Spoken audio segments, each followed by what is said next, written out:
వాహ్ ఏమి ఎలక్షన్ అండి. లోకల్ బాడీ ఎలక్షన్ లో ఆ ఎలక్షన్ తీరు చూస్తే నాకేం గుర్తొచ్చిందంటే దండయాత్ర, ఇది దయాగాడి దండయాత్ర. ఈ డైలాగ్ గుర్తుంది కదా. దండయాత్ర ఇది కోర్ వైఎస్ఆర్సీపీ దండయాత్ర. నిజంగా చాలా చాలా ఆనందం అనిపించింది. ఎందుకంటే ఇవాళ వీళ్ళ హయాంలో వీళ్ళ గవర్నమెంట్ ఉండి కూడా ఆ గుండె ధైర్యంతో జనాలు వచ్చి గెలిపించుకున్న తీరు చూస్తే మాత్రం హ్యాట్స్ ఆఫ్ అనాలనిపించింది.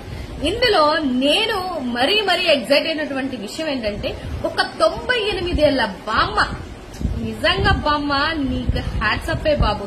అసలు నీ గుండె ధైర్యానికి మెచ్చుకోవాలి. నిజంగా తను తీసుకున్నటువంటి స్టాండ్, తన కమిట్మెంట్ చూస్తే ఓడిపోగానే వెళ్లిపోయినటువంటి కొంతమంది ఎమ్మెల్యేలకి, రాజ్యసభ మెంబర్లకి, లేకపోతే నాయకులకి చెంపదెబ్బలా అనిపించింది. ఎందుకంటే ఆవిడ కమిట్మెంట్ నిజంగా మాలాంటి యంగ్ జనరేషన్ కి ఒక స్ఫూర్తినిచ్చింది. ఏది ఏమైనా కూడా 11 అన్న వాళ్ళకి 11, 1 అన్న వాళ్ళకి 1 తిరిగి మరి లెక్క చెప్పాం చూశారు.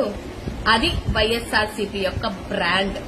దాన్ని తట్టుకోవడం మీ వల్ల కాదు, కానీ లోకల్ బాడీలో మీ కెపాసిటీ ఏంటి, కోర్ వైఎస్ఆర్సీపీ కెపాసిటీ ఏంటి అనేది మరొకసారి ప్రూవ్ చేసినందుకు అందరికీ హ్యాట్స్ ఆఫ్.